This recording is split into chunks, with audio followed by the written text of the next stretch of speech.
Yep, we are currently live. Hello, everyone. It's been busy last weeks for me. And we're back doing normal crazy shenanigans here at the AM and Doctor channel with our lovely crew. In addition to two new people, one of them is a little behind in something at the moment, so they will be joining us later. But we have a new player here. Free Heroes. Last week we had an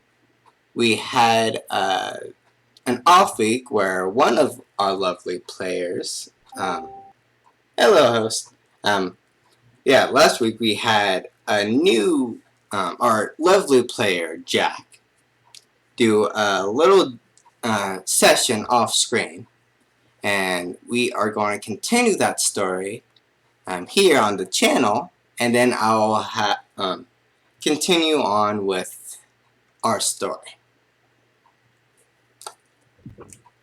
Take it away, Jack.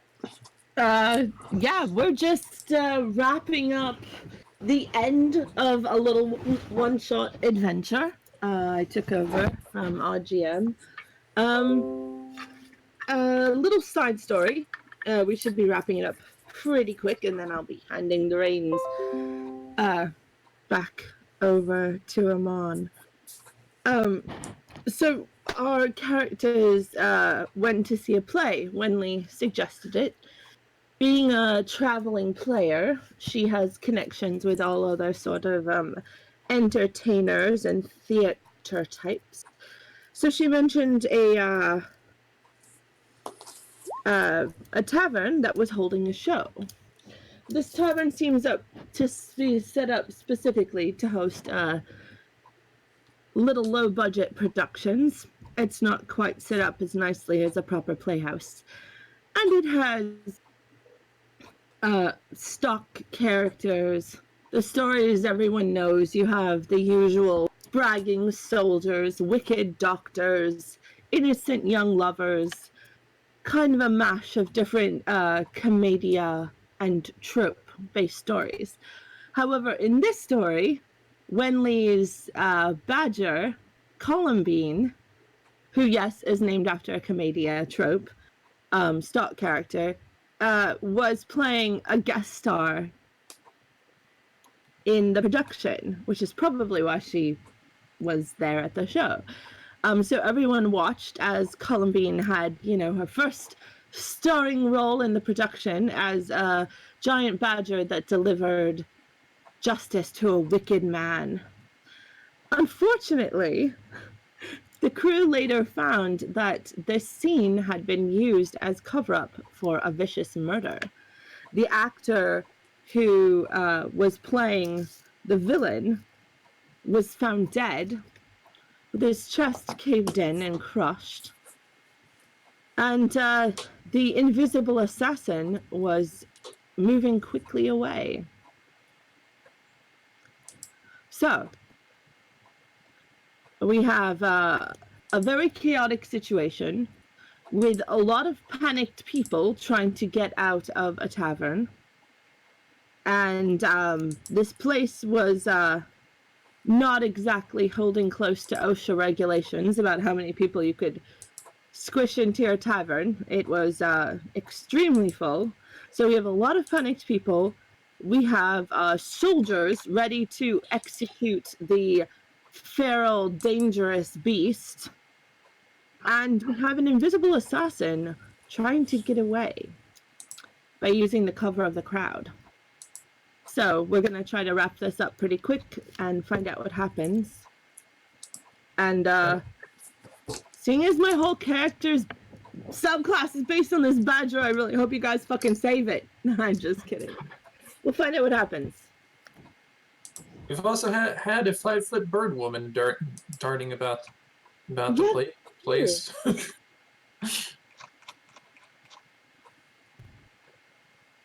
Luckily, Eleonora is really good at convincing people that she knows what she's talking about. So hopefully she'll be able to make some sense out of this extremely chaotic situation. I hope my description didn't leave anything important out. Anyway, so that's where we are. Our 2 new players, I should be happy to introduce to you as helpful members of the cast, or crew, or audience. I think I'd be more audience than Audience, okay. she's the one single, very pale elf, still sat down, very confused about what's going on.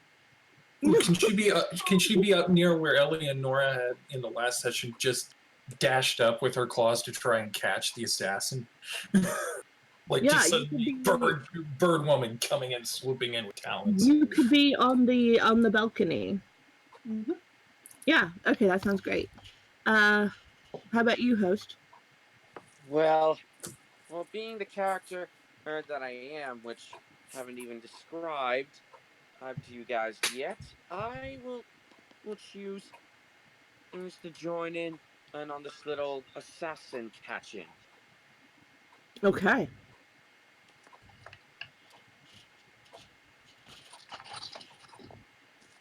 So who is handling the soldiers?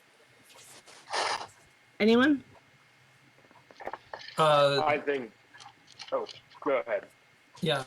Well, Eleonora had been on the stage originally, talking with the captain of the guard who had the badge there free. I think she's going to see that her trying to catch after this person right now seems to be a futile effort, and is going to try to fly back to talk to them. Okay, fantastic. How about Archan? What are you doing? I think our Chan would be up there on the stage, kind of standing between the guards and the badger, trying to protect her. Okay. Certain that he doesn't know too much about wild animals himself, but he feels fairly certain that she had nothing to do with the murder, given the circumstance. Yeah, that's fair, especially knowing Columbine as you do. This is a trained. Well, she's still kind of a little bit baby, but you know. But you know Columbine, and you know she's a sweetie. So. Yeah. Just knowing from his experience of her, he feels fairly certain she had nothing to do with it and wants to get to the bottom of it. Mm-hmm. Okay, fantastic. In fact, you have a bit of information no one else does. You know that the only way Columbine would ever be violent towards someone is if Wenley told her to. Yeah. Wenley, meanwhile, my character, is stuck in the crowd because she is a halfling and is not having any luck breaking out of the surging crowd. She has been trying to climb up on a table this whole time, but is kind of, you just, hear her voice every so often going, "What's happening?" Oh. So she's not really able to do anything at the moment. Okay. While Eleonora is flying back, sorry to interrupt. When Eleonora is flying back, can I, do a perception check really quick to see if she can see Wenley? Sure. Because if she can see Wenley, what I'm going to have Eleonora do is come down, swoop, pick her up, and put her up on the stage. Ah, okay. Because she is a small creature, and I can carry small creatures. That was going to be my next question. You can carry small creatures. Okay. Any advantage, disadvantage on this? Nope, just a straight perception check. I was gonna say disadvantage because it's so chaotic, but if you'll have to sacrifice time. So if you want to try to see Wenley without disadvantage, you'll have to take a few extra rounds to get down there. Yeah. I'll just use my passive, which I know will take more time. Okay. Which is 16, which is better than my roll of 9. Yeah. Oh, fantastic. Okay, yeah. So you kind of swoop extra carefully with some extra wing beats and do a few rounds of the room, kind of looking over it. And you do actually see a few halflings in the audience. I mean, there are a fair amount of halflings in Waterdeep, so you see, like a couple dozen scattered through the crowd. But then you notice Wenli always wears her tunic is a distinctive mint color. And as a noble, you probably recognize that getting dyeing such delicate, bright colors is a little difficult, especially on the road. So you pick out the color of her tunic, and you can see her. And as she's swooping overhead, she's gonna say down to Winley, I need you to trust me on this for a second, because I need to be very careful to make sure I don't damage your clothes. And then her talons kind Okay. of grip So into her, not trying to you- pierce, but just trying to. Yeah, I'm gonna make you want an athletics check to pluck this person out of a chaotic crowd without missing. Oh boy. Yeah. There's one of the few stats that's not great. It's not dumped, but it's not good. Oh, never mind. Oh.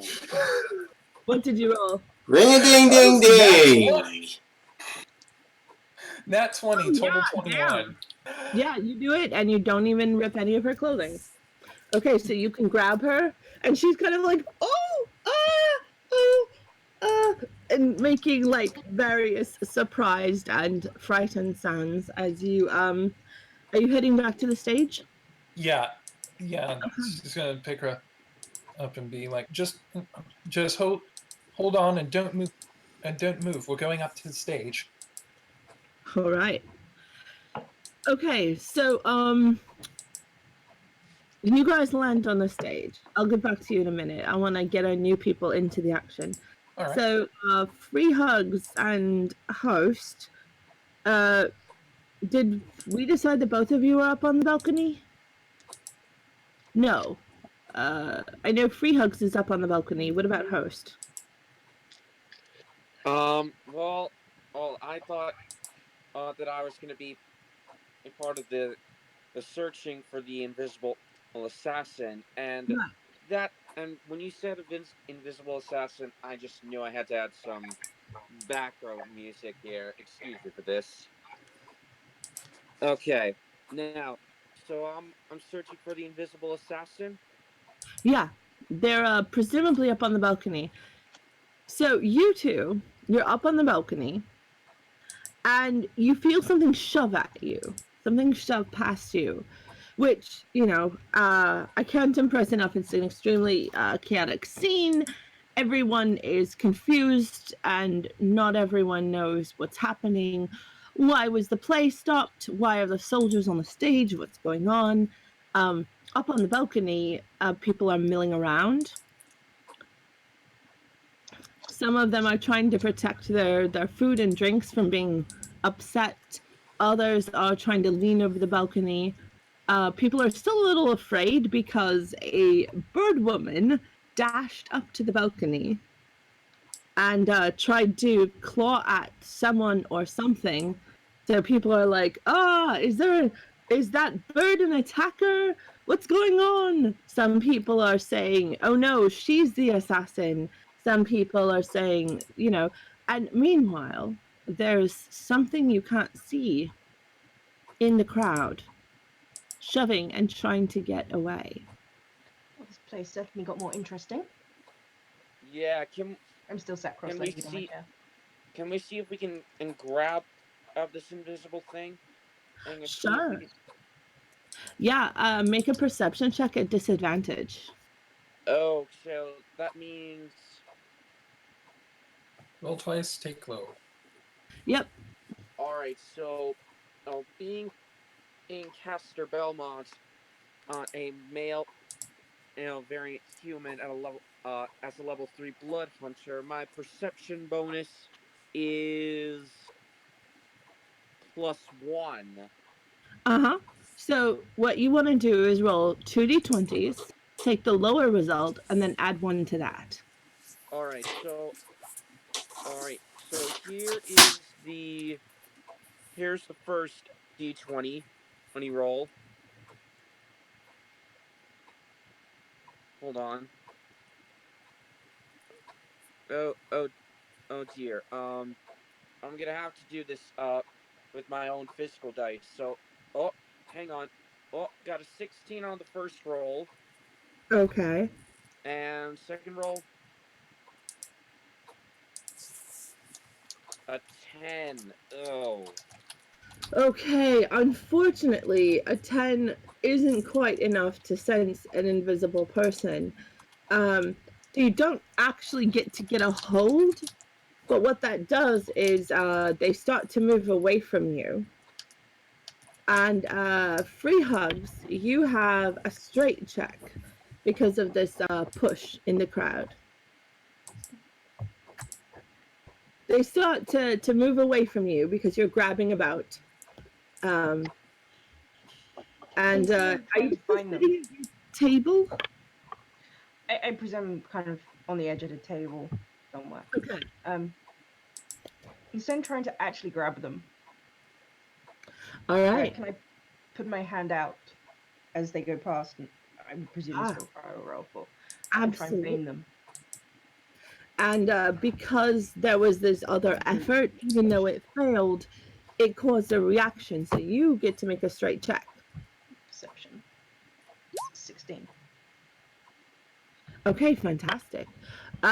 Yeah, you actually know exactly where to grab. Now, do you just want to touch them or do you want to grab hold?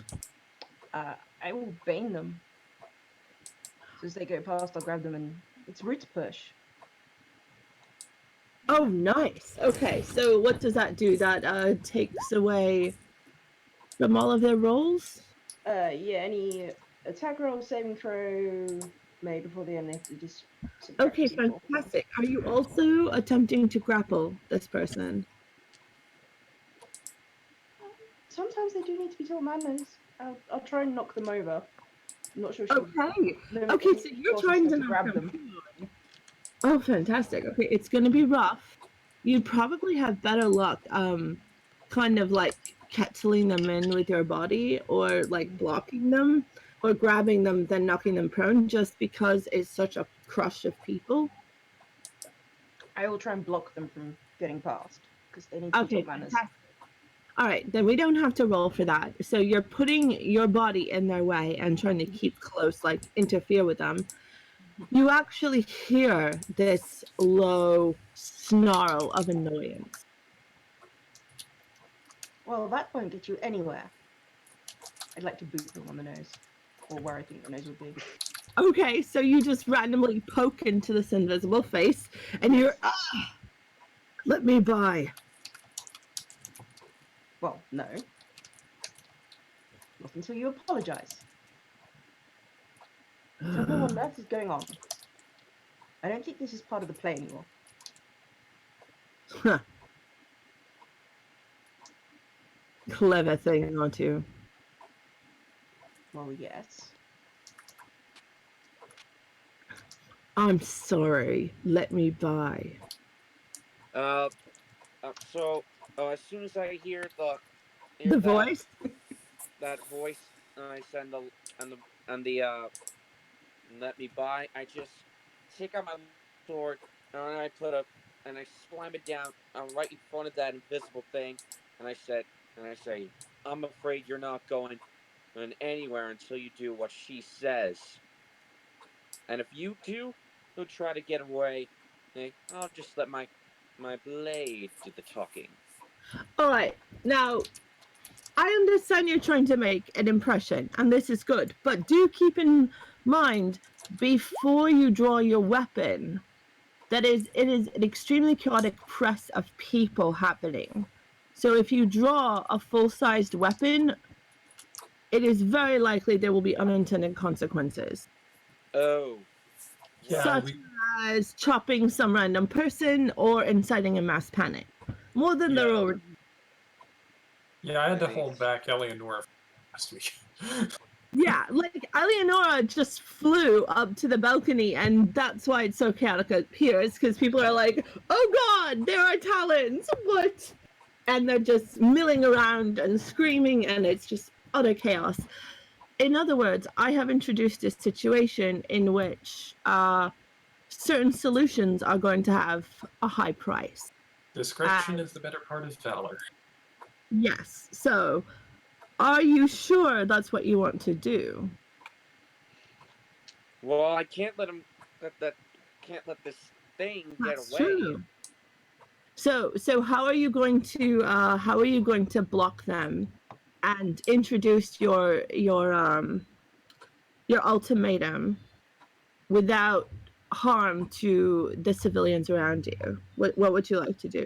Do you want to you could, if you want some options, you could grapple them. You could use, if you have magic, you could use some sort of magical effect to get your point across. Or you could simply try to strike them. Oh, I have an idea. Yeah? It says that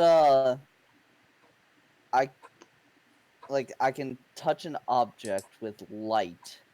So what, and is there drinking glasses around? There are. I mean, this is a Alrighty. tavern, so there's, food, cups, everything. Okay, this is what Harky is going to do. Okay. He's going to pick up a cup, cast light on it, toss it into the air, and then snipe it with a firebolt to cause a shower of incandescent sparks to get everybody's attention. Ooh, okay. That has that's a little risky considering the Ooh, panic that's going on, but Yeah, he's that throwing it is straight up. creative. it is very harky. So I want you to make all of do you have to roll on the wild magic table for cantrips? Not for cantrips, only for Not for first cantrips. and Okay. higher. So you throw a cup up into the air. You cast light on it, so it is glowing. There's this. Are you on the balcony? You're down below. Okay. In the floor, yes. You're on the And floor. yes. Let's resolve what's going on the balcony first. So, host, I don't think you could get all of that speech out. It was a very good one before there was some sort of reaction. But you do say. So, just to clarify, do you still draw your sword or not? Well, considering the mass panic, again, how I want that spell to go. Oh well, I grab the other. Does this thing have? So, oh, the female, that's in front of the thing, and I could just grab the other arm that is next to the other arm that she isn't holding. She's not holding. She's basically blocking it between a table and her body.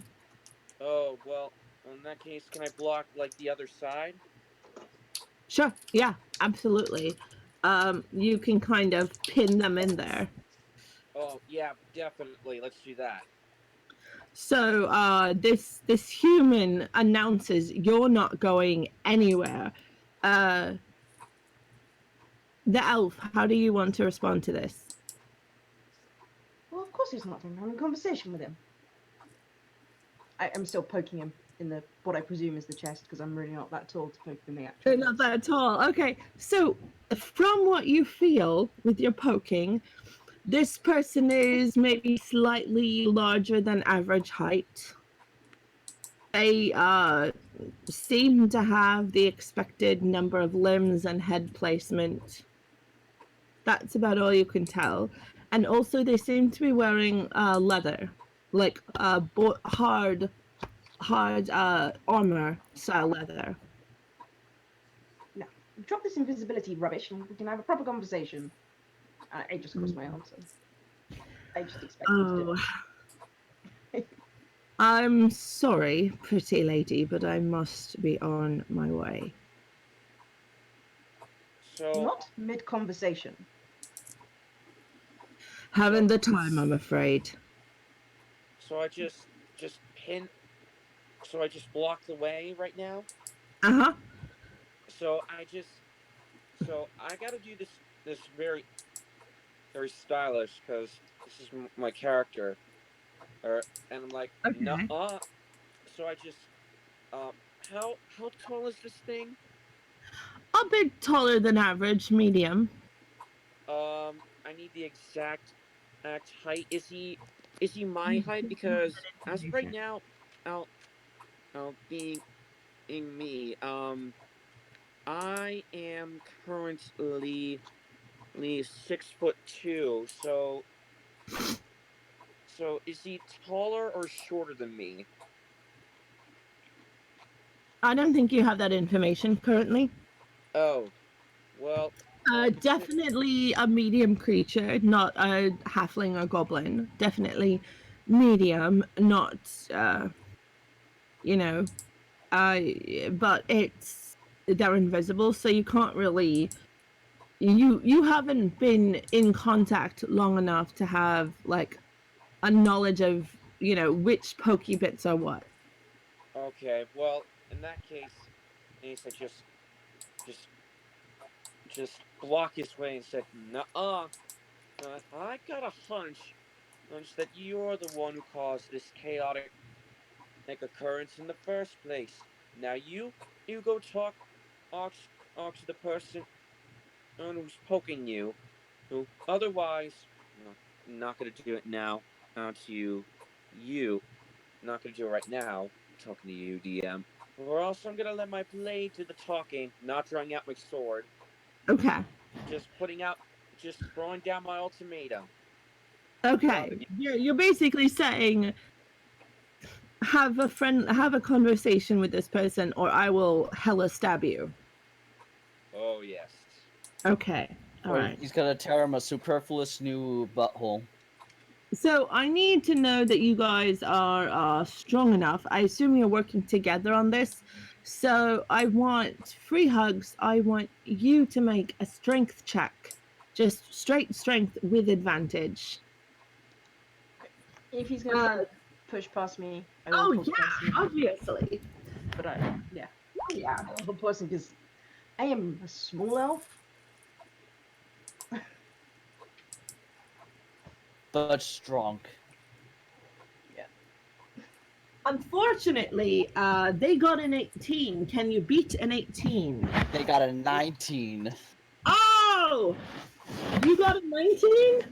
No, 19. You had to I beat an 18. am You got a 19. Oh, I'm looking at it now. That is a 19. that's Yeah. beautiful. That's beautiful. Okay. So for the moment they are contained, you can feel them trying to push past you. Let's go back to the stage. Eleonora and Wenley have just landed. The soldiers react with, fear and startlement, but I mean, not too much. They live in and work in Waterdeep. So, random flying people, flying halflings, they're kind of just like, well, that's a day in Waterdeep, I guess. They're not too startled. They're just like, ah, people from above, ah. So they kind of make state. The soldiers are attempting to. They have tied a rope around Columbine's neck and are trying to drag the badger off the stage and to the back alley. Meanwhile, a dragonborn is kind of what are you doing? Are you blocking them with your body? I assume you haven't physically engaged with them, otherwise you would have been arrested, obviously. No, he wouldn't have drawn his weapon. I mean, he knows guards and soldiers well enough from his experiences that he wouldn't have drawn a weapon, but he would have probably clasped his shield on and would have Mm. been using that to block the. He would have been at first trying to block their path to put the rope around her, but then it's if they did get past, I if think they that were able to, happened before you before made he it up got to up the there. stage. Because it Yeah. took you a while to make it up to the stage, right? So that had Okay. already happened. Good. Okay. Okay, yeah. Then he's got his shield up, no claw next to his axe. He's just got his shield up and is blocking their path to the back alley. Okay. um, the soldiers kind of bluster at you. They're like, stand aside, stand aside. This is a dangerous beast. A captain has ordered us to take it out back. Do you want to be arrested? How long have you been in Waterdeep? Because you're a pretty lawful character, right? Neutral good. Neutral good. Okay. Yeah, neutral good, but kind of bordering, probably somewhat borderline between lawful good and neutral good. Okay. So I'm guessing, from what I know of Archan, he is the sort of diligent sort that would have not only received a copy of, but read a copy of the Code Legal. Yes. Yeah. So you know that situations like interfering in guard inquiry isn't really covered. Obviously, if you strike a servant of the city, you will be committing a breach of the law. Yeah. Obviously, if you actively sabotage an investigation, you'll be breaching the law. But can I make their lives harder? Is not really covered. Yeah. So they are threatening to arrest you, and you're kind of like, oh, I call bullshit. So this is when what Harky does happens. Everyone, wherever you are, you see this flash of light, which is of a very different color than the torchlight and candlelight that has lit the tavern. It is this flicker of blue white light, and then Harky casts a firebolt in the middle of this crowd. Into the air at the glowing cup. Okay, into the air, and everyone, there's this loud, kind of staggered cacophony of screams and cries of fright. And for a moment, everything is silent. So, in that moment of silence and shock, Harky will climb onto the table and look around at all the tall folk around him. All right, here's what's gonna happen. Everybody, to the stage. This is not show's case. Guards up there, do you have anything to dispel magic?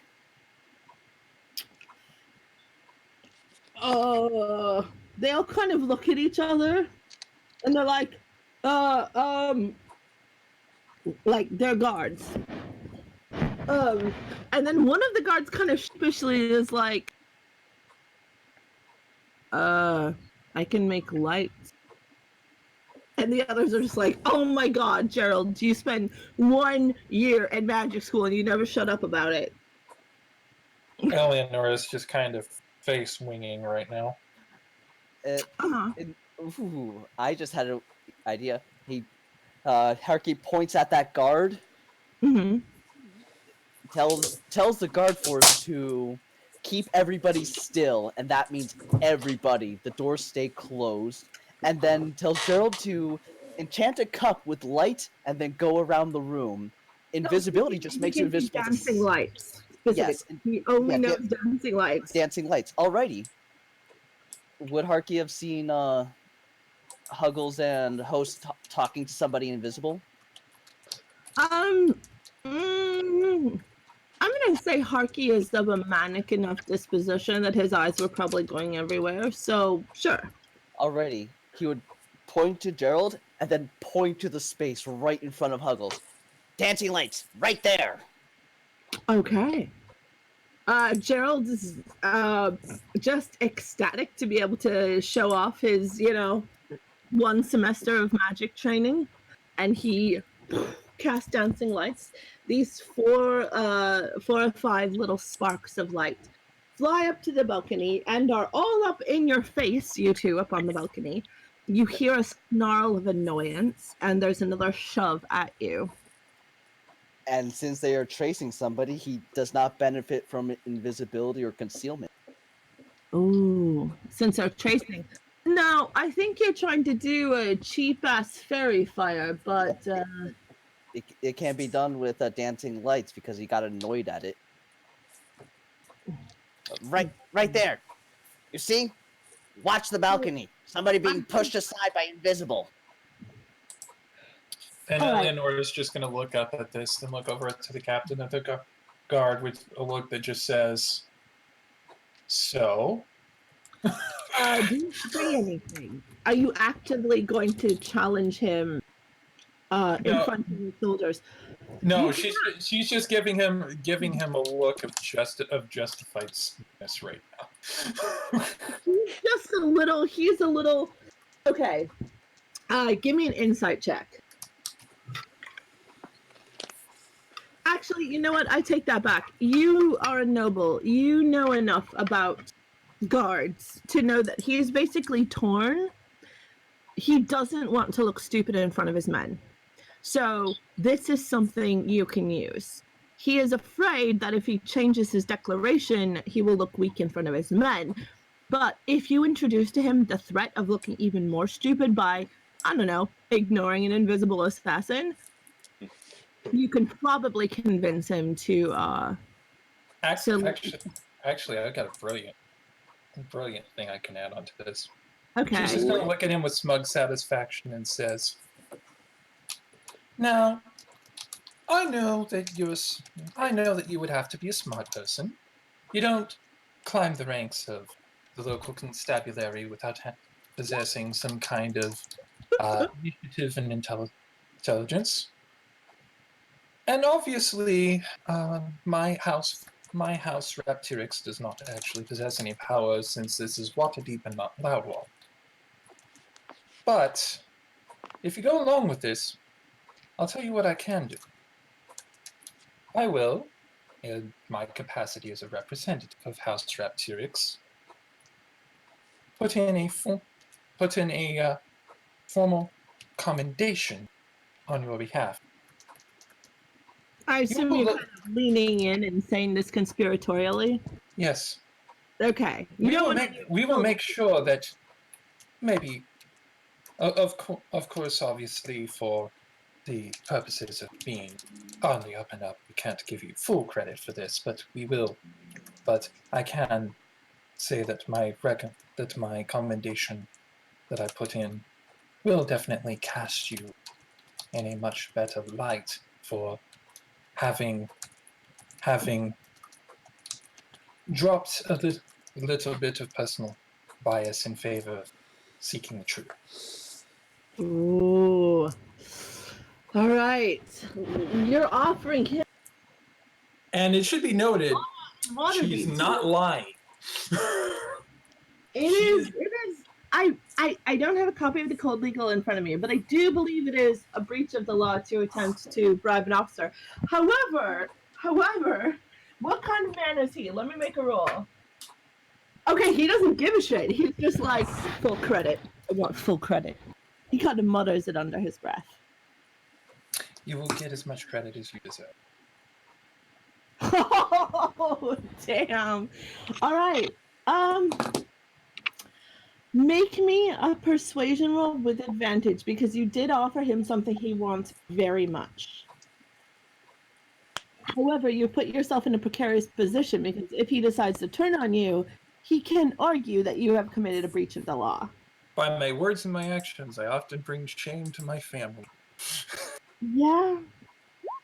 That's a thing. And thank you for that advantage because that was a much, much needed one. 24. Dang! Yeah. He instantly becomes more conciliatory towards you. And he goes, "All right, men, hold." And then he looks to Harky and says, what are we supposed to do? Invisibility breaks if he does really anything. If he struggles, his invisibility breaks. What about if we punch him? That'll break it too. He kind of gives this shrug and sends one of his guards up to the balcony. Now, that's going to take a while, And you two on the balcony, here's what you feel. The body pressed against your upper body, this is an extremely close kind of struggle. They drop suddenly, as if this person has like dropped down to the ground in an attempt to get out through all the legs. How do you react to this? And when I lose the grip, I think, oh shit. And Yep. We got a runner, boys. Yep. Curb stomp his ass. Yeah, I mean, they drop down to attempt to push out between your legs, knowing that, you know, obviously if they could upset your balance.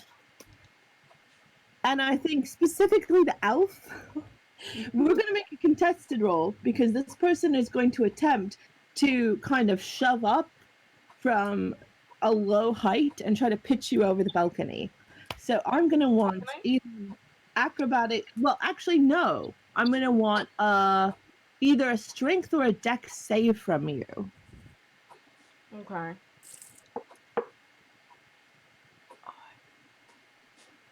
Depending on, like, do you keep your feet by grabbing onto the edge of the balcony, or do you keep it by, like, trying to leap back? I directly back. I fail miserably with a 5. A 5, okay. Try to go past me there. Can I cast? You I can have time? cast, but even if you cast, what was set into motion will still happen. Absolutely fine. Fair. Mhm. I would like to cast Hold Person. Okay, fantastic. Is that a save? Yes, Wisdom save. Needs some minus. Oh, right, a wisdom save. Oh. Okay, what is your save DC? 13. They do not make it. They are held. Unfortunately, the price is that this pale little elf goes tumbling over the balcony onto the crowd below. Oh no! Harky, only you are close enough to react. What do you want to do? Harky is immediately going to try and catch the falling elf. Oh no! Oh no! Okay, so you're going to put yourself over the elf. Yes. So I take it you don't know Featherfall then. Nope. Nope. All right. This is going to be basically an episode of crowd surfing. Like, you are going to fall onto people, or a table, I guess. I'll make a roll to see what you fall onto. Yep. And if he falls on people, he's going to like, sorry, passing through, sorry, so sorry. Ooh, nice hair, sorry. Basically, So it's just a matter of whether or not this is a rock concert or a pro wrestling show. I call pro wrestling. I call pro wrestling. I'm just so excited. Okay. I can barely talk. Yeah, I know. Now, Hold Person is not a concentration spell, correct? It is, yes. So I will have to roll for it. Okay. Hold it. Maintain it. So you fall onto... I'm just going to say this succeeds because it's awesome. You fall onto a kobold and... Harky, you take 3 bludgeoning damage. And Elf, what is your name, Elf? Iona. What? Iona. Iona takes 4 bludgeoning damage. That's a Fall. concentration save to keep the spell up. Now roll to see if you can fail. Con save, not a whiz save. However, It's a wisdom save. For Oh, no, Oh, no, concentration. you're right. It's a constitution save. Sorry. you have 1 chance while this spell is active. So, roll to see if you keep your concentration when She you hit did 20. 20. Oh shit. Okay. So up. What are you going to do? You have this one person cannot get away. You know that they are low. They're crouched down in front of you, and their form is being lit with light. So you have a very stark outline of where other people are, and this empty place is lit very starkly. this empty place where they are occupying the space. So, in this moment, what are you going to do to break the invisibility? You can do it by inflicting harm upon them. You can do it by forcing them to cast a spell or inflict harm upon you. Or you can do it by, I don't know, covering them with some sort of substance.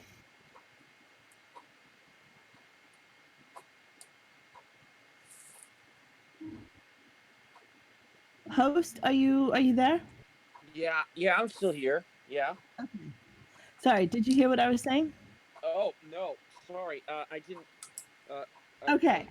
So I'm I said you have this moment where, okay, this person has just thrown the little elf over the balcony. And you have but her hold person seated. So this person is held still. They're crouched down. The area where they are is very starkly lit by the dancing lights. And you have a chance to destroy their invisibility either by forcing them to cast a spell or attack you, or by causing harm onto them. If you injure them, the invisibility will drop, or by covering them in some sort of substance. I don't know if you know about the injury thing breaking invisibility, but you do know that that you can use what's around you, your environment, to find out where they are. So what do you want to do? is it? Well, I know that I do have a torch in my little Okay. in my little book bag. And so, is it possible for me to light up the torch and then possibly deal a little bit of damage to this? Well, it would take an action to get the torch out of your backpack and light it, not to mention the danger of lighting a torch in the middle of a crowd. However, you could just punch him in the head, too. Well, well, oh, a punch is simple, so why not go for that? That is. Okay, so this is going to be an armed attack. Yep. Okay, so and and my bonus is for an unarmed so and my bonus for unarmed strike is +5. Plus, you're a monk. No, I'm a blood hunter. Oh, I haven't played my Bun Hunter for a while. Is that how it works? Oh, okay. Yeah, I've got my character sheet Sure. right in front of me. So, All right. So roll to hit.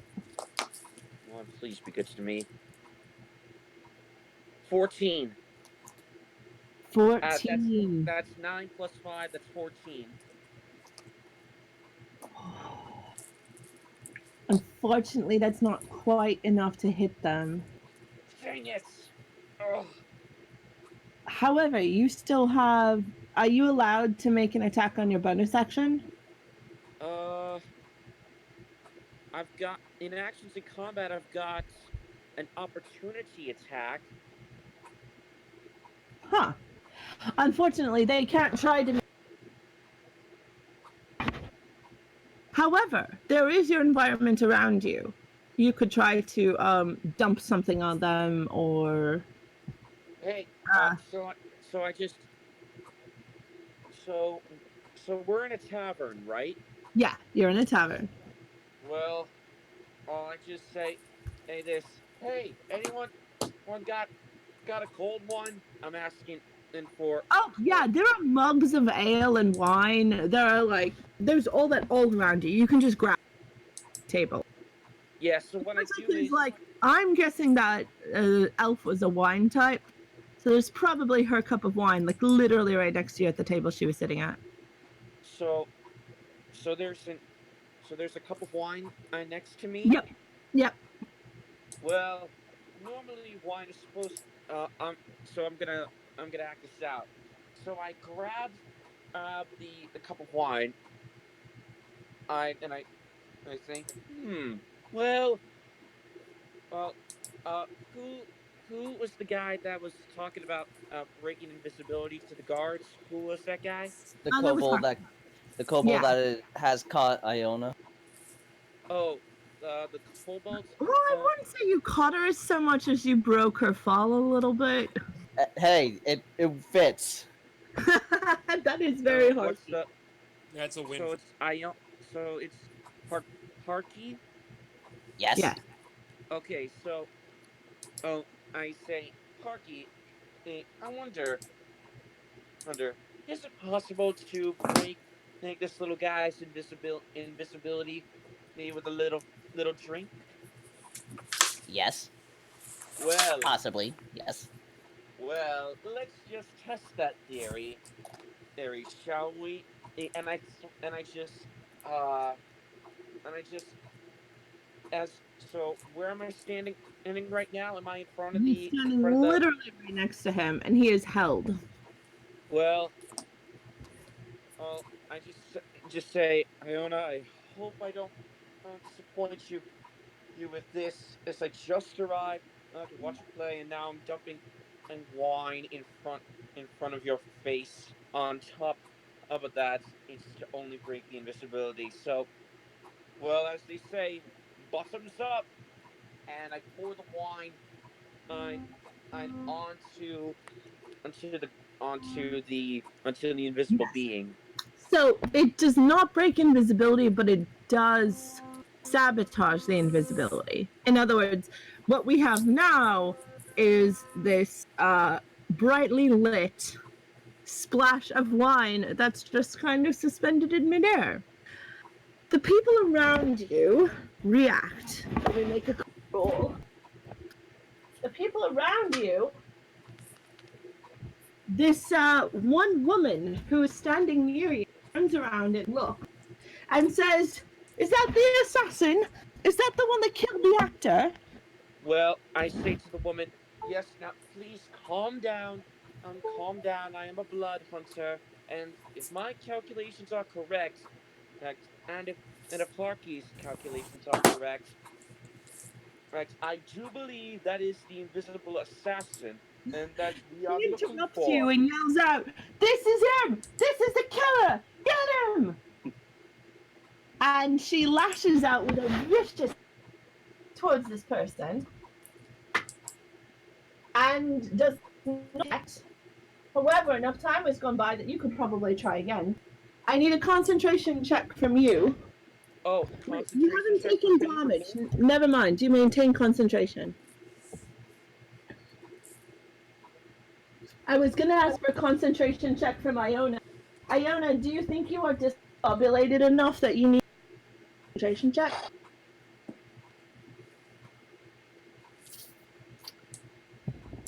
Hello? Can you guys hear me? Yeah, I Yeah. can hear you. Sorry, I muted. She's probably quite single-minded. She's probably kind of stood herself up, dusted off her black kind of robes, and she's probably marching her way back as best she can to continue having a go at this guy about manners. Unfortunately, that would take a very long time. Yeah. And people in the crowd are inspired to start kicking and hitting at this person. Do you want to try again with your human? What's the human's name? Caster Cass. Belmont. Okay. So, oh, I just so I just say to the woman, "Geez, calm down. Um, we can't just go violent all of a sudden. And listen, you go. Oh, get the guard. Can someone hold? So let me get this straight right now. The invisible being just got splashed with wine, thanks to me. Um, now this woman is lashing out out this uh about this invisible being, Yes. and now everyone else is and everyone else is trying to get a hold of this guy. Correct. Well, they're not trying to get a hold of this guy. They're trying to beat him up. because you have told them that this invisible creature is responsible not only, but the greatest sin of all, interrupting the performance that they were enjoying. So, yeah, a lot of the people are like kicking out, kicking, throwing things. Which, of course, eventually one of them is going to hit and the invisibility falls away. Let's go down to the stage. So the captain looks at Eleonora and says, "You'd better be right about this. You'd better be right about this. I'm staking my reputation on it." And then, of course, there's a cry from the balcony of, "That's the man that ruined the performance! Get him!" And he's just like, "Oh no, it's a mob." And he kind of like has a moment of, "Shit, what do I do? What do I do?" And then it's already directed several soldiers up the stairs. So eventually the soldiers are going to get to that area. He turns to Eleanor and says, "All right, it looks like maybe, possibly, you were right. But this is still a dangerous animal and we need to take it into custody.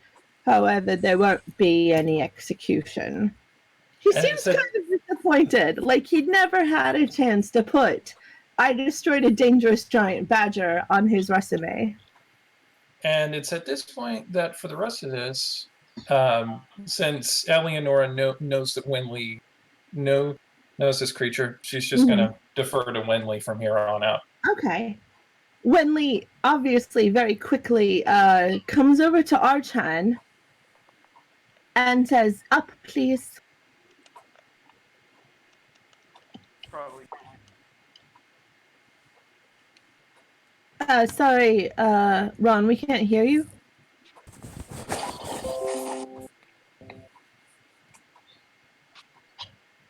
Okay, Huh? can you hear me now? Yes, I can. Yeah, sorry about that. Okay.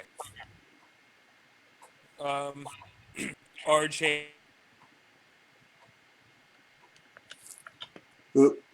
Oh, you cut out again. Oh dear. Oh dear. Oh dear. We're back to the old antics. Yeah. I heard you for a second there, but then you cut out again. Okay. There we go. Sorry, I switched off my I was getting some feedback. I had to switch off my Wi-Fi and just use data. Okay, so, and I was going to say, can you all hear me better now? Yep. Yeah. Much better. Great. Okay, what I just said was, as soon as Wenley asked him to pick her up, he still has his shield in one hand, so he would basically go to pick her up with just the other one, with his right. You're pretty strong. You're strong, if I remember it right. Yeah, you can. Yeah, he has a strength of 17. One arm. So no he problem. just picks her up and puts her on his shoulder. All right. Then she says, "This is my badger. I am the keeper of this badger. I would talk to the captain, please." The captain kind of looks a little like, "Who is this tiny creature?" But a stern look, I imagine, from Eleonora keeps him from saying anything too obviously bigoted, and he shuffles over. Meanwhile, the soldiers have reached up to the balcony and are working to arrest this extremely unhappy, wine-drenched, and crowd-beaten assassin who is now, holding a broken rib and covered in bruises and still drenched with wine. And Gerald still has those dancing lights all up in his face. You see a tall, unhealthily pale man. It looks as if he is sort of a bronze complexion, but has not spent much time outside, wearing leather armor, and with kind of an embarrassing number of knives strapped to him. Kind of like, you don't even have enough hands for all those knives. What are you going to do? An investigation behind the stage brings up a strange instrument that basically can be cocked and pulled back, and then a tremendous amount of force will push a certain part of it forward. One of the soldiers brings it up and shows it to the captain, and the captain's like, "Oh, I don't think that's irrelevant or important. Just away." At this point, Eleonora will pipe up. But you did notice that the victim was killed by bludgeoning, correct? This appears to be an instrument of bludgeoning. Is it not worth investigating? No. Oh, you're saying this is the murder weapon? It could be. Oh. Well then, take it into custody. Yes, I've just realized that this is important. It's very important. Put it in a box. Eleonora is silently reminding herself in her head to see if anyone has a paper, some ink and a quill, and some sealing wax once this is all done and dusted. Okay. And out of curiosity, when we saw the body before, did it look? Was there any? And also the instrument. Was there any blood on the body? You know, from the force of the impact, or did it just look like his cave or his chest there was just a little blood smeared on the mouth. There was a little blood coming out of the mouth of this person, indicating, I mean, to you, a soldier, that would indicate, I think, like, incredible internal damage. Yeah. But no, they died from the chest being caved in. Okay, so it doesn't look like there's any blood on what the guard just brought out from the back. No. Okay, because Archan would have made a quip about how, well, there's blood on that, so yeah, it's clearly important. From what I've read of the code. Why don't one of you guys make an intelligence roll to analyze this thing? Just straight intelligence or an investigation? Investigation. If you ask to handle it, you'll be allowed to handle it. I realize this should. Harky is trying to tell what it is. Yeah, Harky's got this. Harky. Yeah.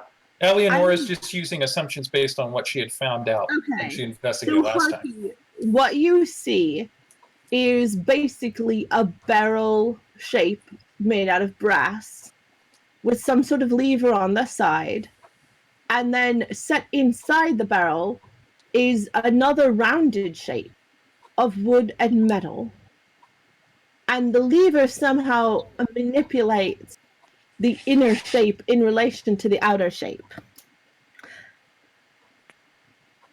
So effectively a rifle. And well, I would say more akin to those things they use on cattle. It is basically, make a roll, make an investigation to figure out how it works. Well, I just rolled an 18 for Archan as well on an his 18, okay. Yeah. So anyone who gets over a 17 will figure out that, one, the inner shape in this thing is about the size of the fellow's wound, based on what you've seen. You've seen a lot of injuries. This injury is kind of just a bigger version of like someone who gets kicked by a horse. You know, he died of basically an incredible force caving in his chest. Like you've seen people who took kicks and stuff like that. Yeah, on the battlefield. This thing, based on Harky's investigations and yours, the lever is pulled back and held, and then when it is released, the inner shape shoots forward out of it with tremendous momentum. It is an extremely diabolical instrument in that you could quietly and with very little mechanical difficulty just, destroy any part of a person by pressing this thing against it. If you don't mind my saying, Captain, I don't know how many wounds you've seen on a battlefield, but it strikes me that that instrument is designed to hit someone almost like being kicked by a horse or some other large hooved animal or creature. You might want to test whether or not the inner mechanism fits the wound on the actor. Well, yes, of course. That's yes. Go and see. And Gerald, dropping the dancing light, will go over and does in fact fit it against the wound, and it is a pretty good match. And thus we invented forensic science. And thus you invented forensic science. Yes, you did. So eventually, with the combination of Archan's good, sensible attitude and Eleonora's flattery and scorn mixed together, the captain is pretty much brought into complete agreement, although he tends to phrase everything you say as an idea that has just struck him. And of course. yes, very quickly this instrument is put into a box, and the man is brought down, thoroughly unhappy by a beating by the crowd. The captain says you hear the captain say to one of the guards, "Well, it is against the law to beat a citizen, but I do not know if this man is a citizen. Do you think we ought to arrest the crowd?" And the guard is sort of like, I don't think it really matters, sir. Emotions are high all around. It's best to keep things a little more peaceful from here on out, I think. You're right. Don't you agree, Captain? Yes, of course. We don't want to panic. All right. Open up the doors. Let everyone out. Eleanor's going to go over aside to her comrades and go, I don't suppose any of you would happen to have parchment, a quill, some ink, and some sealing wax, would you? Let Harky check. She's kind of trying to do this while she's facing away from the guard. Okay. He does not have any of that. Yeah, Archan doesn't have any either. I The assassin's gone don't past. know. And is going to restart her lecture on manners again for him. That's excellent. Okay. So he looks very beaten up and very unhappy, still drenched with your wine. And you begin to... what point would you like to most impress upon him? Just to have some. Like, knocking people over balconies is just plain rude. It's true. It's true. It is very rude. Also, I think just for fun, it would be, this would be healed easily enough, but it would be fun if you had incurred injury on your tumble over the balcony that you could shove in his face and be like, look what you did! Oh, and knocked an earring out? And she's just mad. Super mad about it.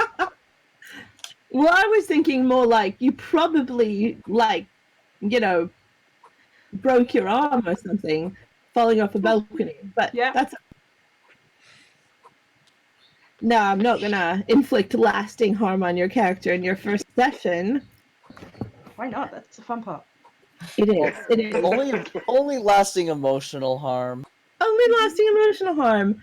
So if you want, you could have a a broken arm or a severely sprained ankle or some other injury that you could use to make everyone feel sorry for you for the next week. One of her ears is bent at a really odd angle now. Oh, poor darling. And believe it or not, cosmetic damage is not fixed by any spell except wish. Mm-hmm. Oh, really? Damn. Okay. So the mystery thus being concluded, Eleonora is approached by Eleanor and Arch and Wenley, because they're all together, is approached by one of the soldiers and says, you know, my captain's a bit, I mean, he tries hard, but, you know, Here's a bit. I'm not exact. I'm left with a feeling of unhappiness. This instrument, someone made that just to hurt people. I don't know if I can get the city's approval behind this, but someone should find out who made it and how this assassin got such a thing. What's your name, soldier? Oh, I'm Brant. And she kind of like tucks her hair behind and kind of looks a little shy at Nora and is like, I'm Brant. I've only been a guard for a few months now. But doesn't it seem like someone should investigate that thing? Somebody had to have made it, right? Somebody smart. I agree with you wholeheartedly on this, but and Arky don't quite know honestly, much about weapon. Yeah. And Well, I think that is worth investigating on there. You're adventurers, aren't you?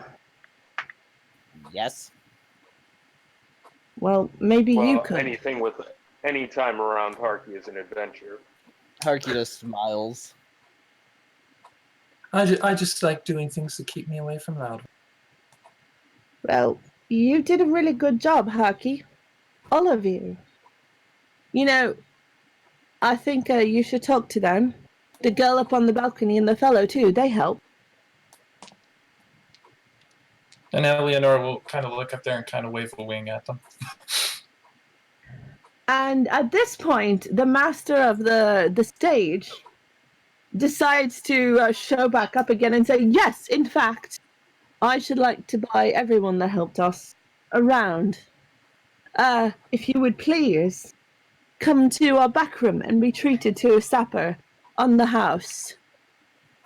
I don't suppose I could trouble you for a bit of parchment and quill and ink just for a short bit as well, could I? Hey, someone get some paper. Get some paper and a quill. And basically they produce what is very clearly one of their scripts and say, we did this one last week. You can use it if you have to. Thank you. Thank you. So basically it's already on. It's already written on, but you can definitely use the back of it. Yeah. And what she's going to do, she's going to write out her recommendation. She's going to take out a candle from her bag and goes, and could anybody like prestidigitate some fire really quick on my candle?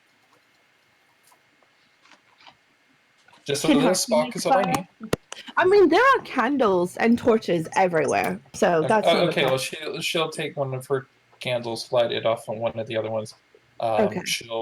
Once she's done writing, she'll fold the paper up really nicely, like drip some wax around onto the fold. Take her signet ring out of her pocket and press it in so that it's sealed with the mark of House Raptyrix. And then she does. How sincere is her recommendation? Sorry, go on. Oh, it is a very sincere recommendation. Obviously, it doesn't quite give him every bit of the credit that he wanted, but it does definitely make him look all the better for having, been in assistance with this. And as she's pressing the ring into the seal there, she just looks around at her companions and says, if there's one thing you're going to learn about me, it's that unlike my parents, I pay my debts. Oh, okay. So you guys are offered the use of one of the upstairs meeting rooms to have a private supper as a gift of thanks from the company that performs here. The tavern agrees to cover your drinks. They are extremely cognizant of the fact that a stampede and several deaths were extremely possible, and the fact that this all resolved with only, some injuries. And there are injuries. You see them being treated throughout the room. There are people who were stepped on, people who were smooshed. There are, a couple broken bones from various things. Eventually, healer is summoned and comes around to look at Iuna and says, "Oh, we hear you took a tumble, my dear.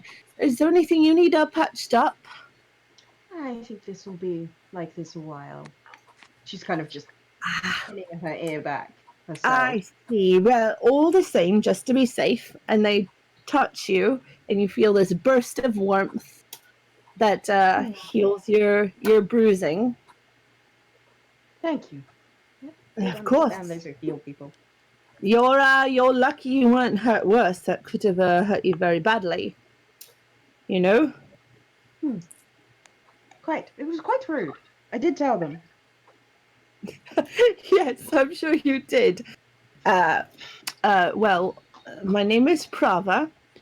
I live in town, so if you need anything else, you come and see me. Of course. Thank you. Yes. Of course. And you, little man, are you hurt at all? Harky points to himself. Yes. Yes, little scale face. Are you hurt? Hey Somewhat. now. Somewhat, yes. Oh. Oh, what? Rude to call people names. Oh, I thought, like, she's made a faux pas. She realizes that isn't the proper term, but she thought it was. She's like, what? I thought that's what they were called. And she's like, I'm sorry. I don't want to be racist. I'm sorry. Anyway, I'm happy to heal you if you need anything. Harky got a dagger to the face. Oh dear. Oh yes, I see now that you're bleeding. I'm sorry, I'm not practiced on your anatomy. I thought that was okay. I'm very sorry. And she presses her hand to you, and you get healed up. Yay, healing!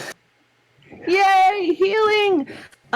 So a guard comes over to you two, Iuna and hosts your character Castor. Yes. And says the people who helped solve this, they're being offered a private supper, and the drinks are covered by the house. So if you would like to follow me. Yes, please do. No, I will follow you. Yes. Fantastic. That was pretty clever with the wine. Yes. Good job. As well. I tried doing a punch, but maybe I thought, this guy's has something to hide, so might as well let it come out with a drink. So why not have a drink? And the woman who started the group scuffle is there too. She was also invited for having started the group scuffle, and she says, "Yeah, if you hadn't done that with the wine, I wouldn't have known where to kick." Well, and you're yeah, a feisty woman, aren't you? oh, that I am. Yeah, look, they interrupted the performance, not to mention killed somebody. Nah. Well, that would do it. Yeah, you don't know my secret weapon. And she lifts one of her feet, and you see that she is wearing very stout wooden clogs. Well, I'll be. Do they even You're function? one badass woman, aren't you? Yeah. Well, I guess that's a celebratory drink. I think would do it. Oh, well, let's go then. And she actually links her arm through Castor's arm and walks down with him. Well, looks like I've made a new follower. A follower, eh? Oh no, I'm more of a leader. You can follow me. And she gives you a wink. Like, a very broad wink. Like, I'm definitely not talking about walking down the street, eh? So, Okay. you guys and the woman in the are all led upstairs to a meeting room. Dinner is being prepared. A few of the guards are there too. Actually, most of the guards that aren't actually involved in the arrest process are there. Wenley is informed that her badger is being taken into custody to make sure that it is not a danger, because the captain does have to protect his pride. And she asks Archen to go with her. So for about a half an hour, she kind of, assures Columbine it's only over. They just want to know how nice you are. I'll come and get you tomorrow, I promise. And she's left all sniffly and sad. Archen, I would say you do go along with her to do this? Yes, yeah, he would. Okay. So, Yeah, as sure. long as she asked him, he would definitely go along. Yeah, okay. So she is tearful by the end of it, but allows you to pull her away. Crossed the guard, and also Gerald, they both personally assure you that they will personally see that no harm comes to this badger. It's just that, when a giant badger is implicated in a scene like this, they have to, due diligence, and they have to, like, have it examined to make sure that it's not a danger to the city.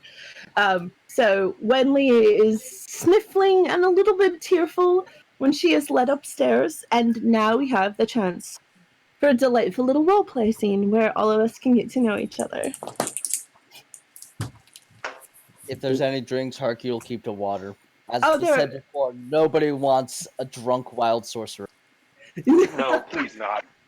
And Eleonora, per just her general mindfulness, usually sticks to like tea or water most of the time anyway. So Now, the tavern did say they were covering drinks, and what they really meant by that was, we'll cover the first few rounds.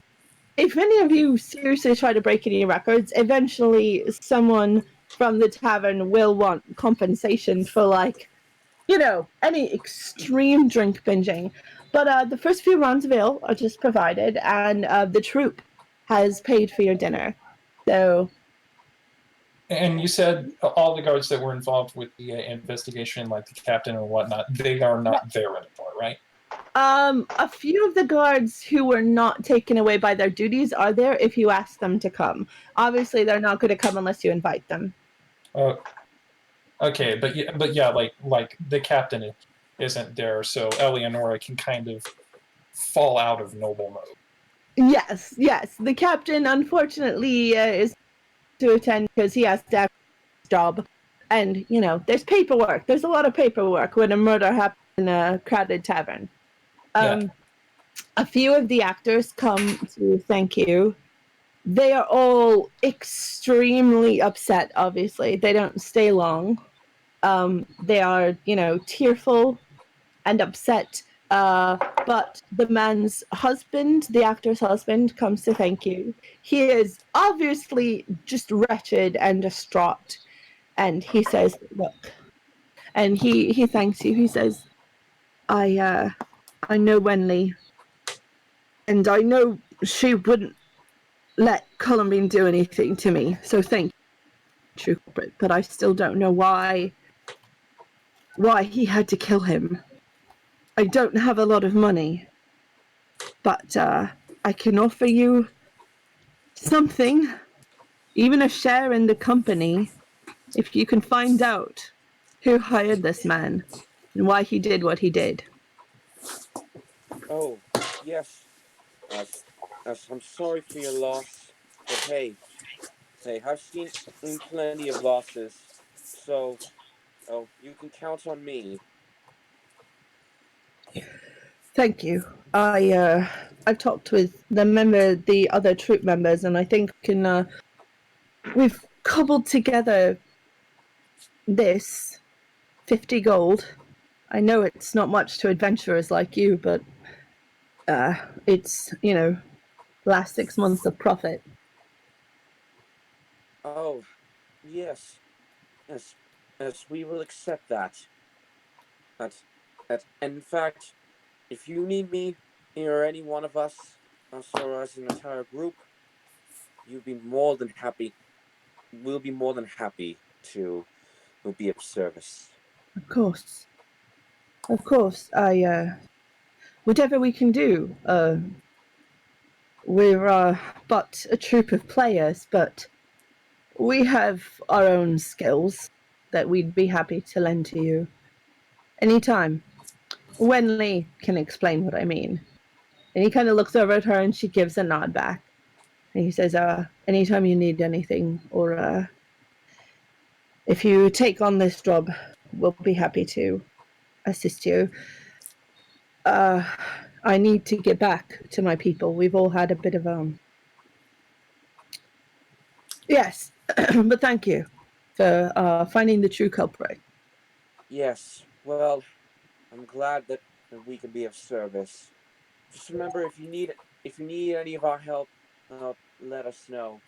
But Of for course. now, I think I think you need time alone. Please. Yes. One more thing. Yes. He played a villain very well, but he was a good man. Remember that. Sometimes people do things in their youth and they try for a new start. Don't judge him too harshly by anything you find. Believe me, I know that feeling too well. Yeah. Uh, Well, good night. Thank you for hearing me. You're welcome. And he shuffles out. One of the other players kind of wraps her arm around him and helps him out. He looks utterly devastated, so it kind of lessens the mood a little bit. But pretty soon the ale is flowing, and you guys will have a chance to talk to each other. I'm sorry. So you guys get money for looking into things? I kind of Basically. look around at everyone. Interesting. Yes, generally. Yes. Also, I don't believe we've been acquainted, but both of you, good work up there on the balcony, and sorry for the awful fright of swooping by real close. I am Eleonora, or you can call me Nora for short. Oh, you're the girl that tumbled from the balcony. I remember that. I was so worried about you. Are you all right? Wenley is a little halfling with an enormous poof of brown curly hair. Oh, yeah. She kind of fiddles with her hair a little bit. Kind of Harky, got harky. a stick, kind of holding it straight through her rings. Ah, yes. She turns to. Is it Harky? Harky is Thank you harky. for helping. Yes, you're welcome. That table would have been just the wrong angle otherwise.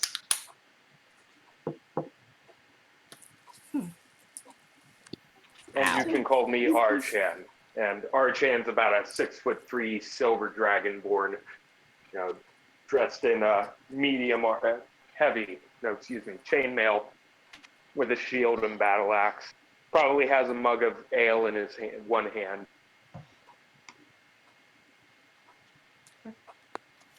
So you do this sort of thing often? Well, I don't know about the rest of them, but I've been known to take some jobs here and there. Jobs. Even before all of us met. And for my part, as I had said previously to one of the other people around here, for me, as long as it keeps me out of Loudwater. Loudwater? Where's that? Let's just say I have a few familiar issues, and we'll leave it at that. Oh. I'm Wendy. I'm a performer, but I fell in with this lot, and well, she gives Archen a fond look, and then kind of like tickles Harky on the nose a little. What can I say? I like them. You can immediately see Harky's nose just crinkle from the tickling. What's your name? Both of you. I am Iona. I am from afar. This is all very strange. What's so strange about it? Getting paid to investigate something seems odd. Why? Interesting, but odd. Not the weirdest thing I've been paid to do. Yeah, we've seen weird. And with that, I feel like this is a good time to transition. Yes. And with that, suddenly in front of Winley appears a poof with 3 cards. Okay. All upside down with a little sign saying, pick one from E. Oh, pick one. Pick one. Ah, let's see. Magical cards. Oh, I hope these aren't going to explode on me. Dear. So she touches the one in the middle. Okay. With that, the other 2 disappear. And on the front, you see a picture of a knight. A knight. What kind of knight is it? Are we talking about like a death knight? Knight, hellish kind of knight, or just your general knight? Like a fighter knight. Okay. And the card... So just like full play, Yeah. sword, shield, that kind of thing. And with that, it disappears. And right next to you appears a full-knighted man. Oh. Oh, goodness.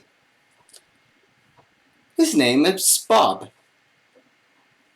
Okay. And now you have a loyal servant. I do? Yep. You Care to mean guess? all of us? Or me specifically? You specifically. Oh, goodness. Oh, my. A servant. I don't have anything to pay a servant. Oh, fair lady, Whitney. My name is Bob. And I'm here to protect you. As he bends down and put his sword to the ground and bends down. And if there's anything at all that you need, just ask, and I will be of help. All right, but who exactly is compensating you for this help? Nothing at all. Well, I'm afraid I can't accept that. You need something. But thank you for your offer. It's very flattering. Excuse me.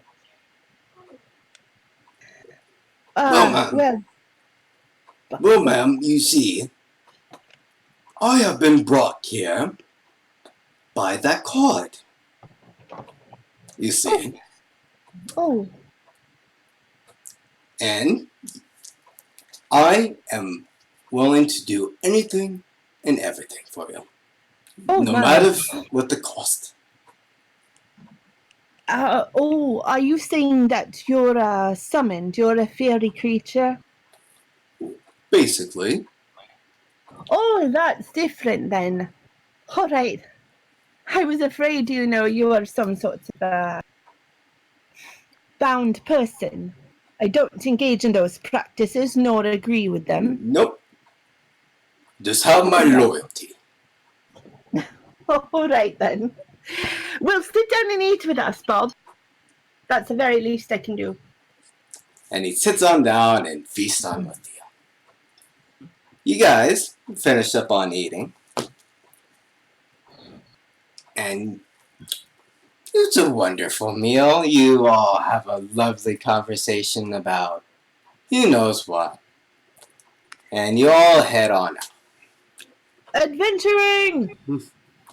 Now, 4 of you know that there's currently a festival happening, but for the new 2 people, there's Huggles and Host. There is a huge festival happening throughout the city of Waterdeep, and it's the Festival of Fire Clock, a major forge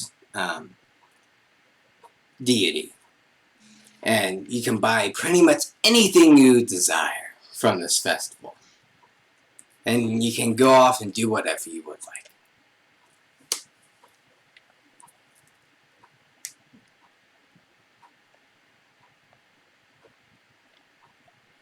Also, it should be noted that while initially maybe what you might have seen Eleanor while she was on the stage, she was more kind of upright and proper. Here, she's much more relaxed and informal. Mm-hmm. Mm-hmm.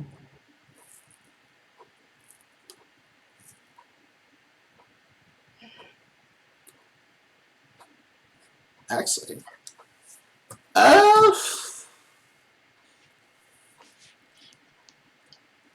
Well, after Columbine is released from the Hoosgow, after I'm sure they will go back to get Columbine the next day. Wait, it's not the next day yet. Never mind. It's still evening. Never mind. Mm-hmm. Oh, let's see. How about we make 3 Huggles? Roll me a fate roll. What's a fate roll? Just roll a normal 1d100. /R 1d. That's a percentile. 69. 69. Sorry, I'm like 12 today. You see that there is currently something strange happening in a street nearby. Ooh.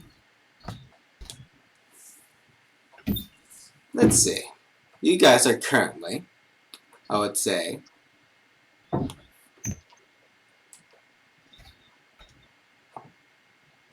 near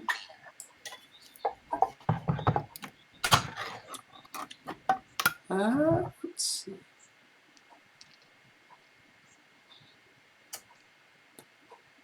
You'll be sort of around where the Whole Rock Court is, which would be right there.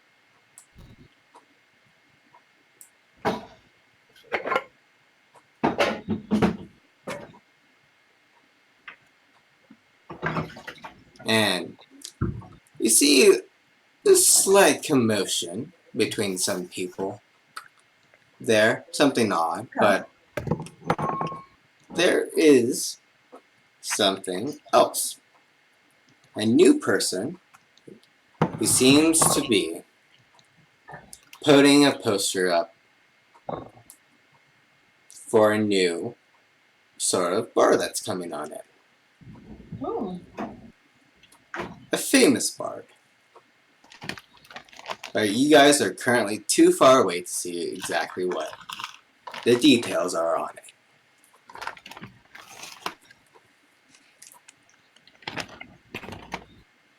Okay. And it's only Iona who sees this? Currently at the moment, Okay. she's the only one who just sees it. You guys are currently looking around, doing your own things. Actually, you know what? Everyone make me a fate roll. Everyone make me a fate roll. Everyone? Okay. Yep. I'll go back. What on earth is that kind of roll? I've never even heard of it. It's a percentile die. Yeah, it's a percentile die, so I can see what you guys are currently going to be doing. 32. 32, 46, 65, 69. Yep. Oh, okay. All right, rolling a D100. Ooh! Yay. Well, The lower the better, I would say. oh, so these are what the D10s are for.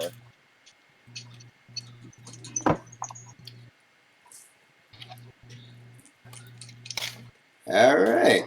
I will go down in descending order. So, Iota, you saw what you just saw. Eleonora, you see that there are a few people playing sort of blackjack poker in the corner. So playing various card games. Various types of card games. You see that some are being a little more scumming than normal. You know, normal stuff in Waterdeep. Harky, you see that there is a little bitty a piece of parchment laying on the ground, and with some peculiar writing on it.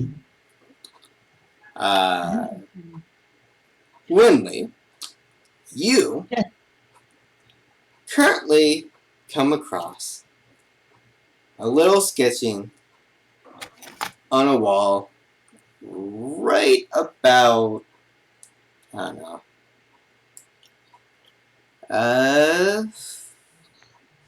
on the corner. Is it at my height? Huh? Is it at my height? Yeah, it's your height. On what you would presume to be a busy bar, like what you presume to be a busy bar, but the doors are currently locked. Mm-hmm.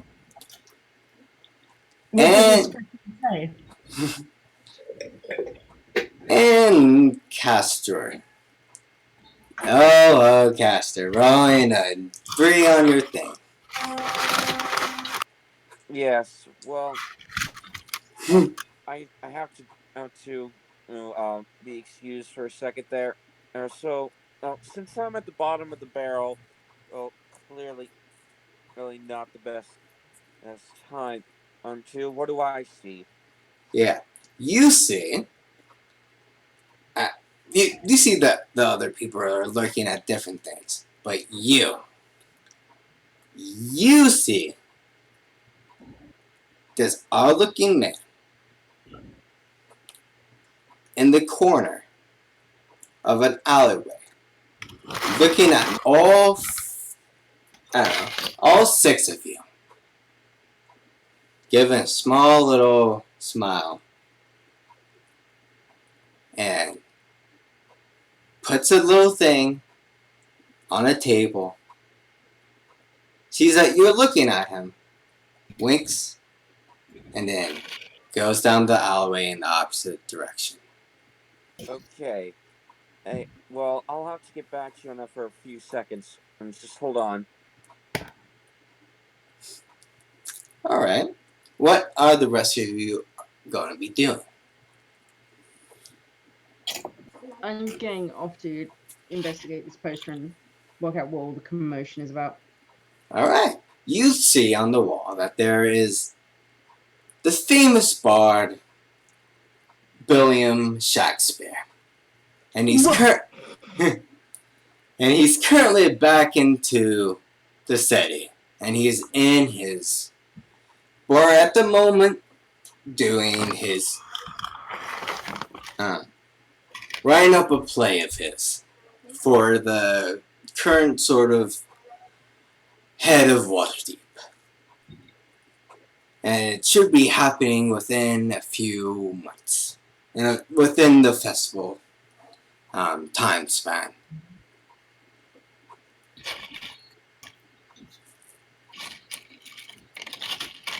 I hope it was more understandable than the last one. I still don't understand what went on. And she kind of meanders a little bit around, I guess, at that point. All right. Mm-hmm. Yeah. All Harky is gonna do with this paper is gonna pick it up, tuck it away. He now has a fancy paper stuff. All righty. Eleanor, what are you doing? Well, as far as the card games going on the corner, I mean, she's not really going to keep too close of an eye on it because this is not like something that she would normally really have to keep a close eye on. She's known the kind of people who's done that before, but it's not anything that she'd ever had to like keep a real sharp eye on. I think she's going to be just as interested in that poster as Iona is. Is that the same poster I saw? The one about Shakespeare? Yes. Yeah. Okay. Only it was like lower down on the wall.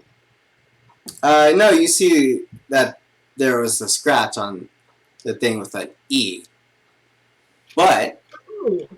Oh, E. yeah, So E. it's a wall that's been marked with the letter E. Yeah. It's like a small little thing that to normal medium-sized people, they would have to look down. But for children and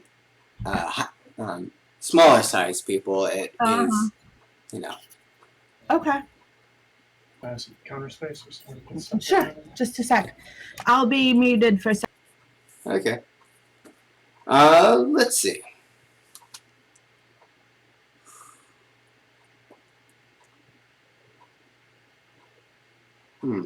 What? All right. Who rolled? Oh yeah, it's Huggles. You no. Host. Yes, SS Caster. Caster. What do you do with what you just saw? I just look at him. Just look at him suspiciously, and I just keep that in mind. All right. Harky. Yes. Roll me perception check if you saw what Caster saw. Nope. He has a fancy scroll. Oh. You know what? I will give you an advantage for that one, so you get the 19 on it. And Praise GM. yeah, as the DM, I will allow that. Yeah, you see that this guy suddenly poof away, but you also would see why he laid down on the ground.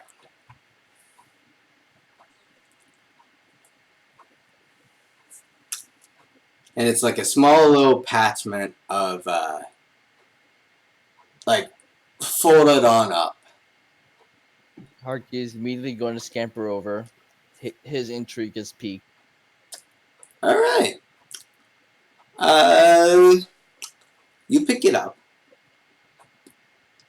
and it looks like a little thing to hold cards in, or it's but not like the size of a normal set of cards. And in your hands, it sort of you have to put. It looks like a small mini book, so you sort of have to put both hands across. Oh no, it's in another magical deck of stuff. I'm not saying it's that. Harky is going to pocket it and show off his prizes later on. Now it's in your thing. So he's got a thing. You got a thing. Now that you all had something sort of happen with you, let's say you all just, rest up for the night. You can all go back to the inn that you were in, rest up, restore all your points, heal up, do your thing. Next day, let's see. Next day, you all sort of get a letter from the sky. It seemed a little bit odd. It's addressed to the people who helped out in the nearby inn. From B.S.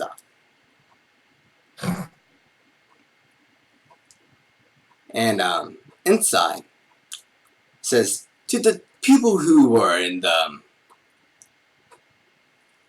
Did Jack say what the tavern's name was?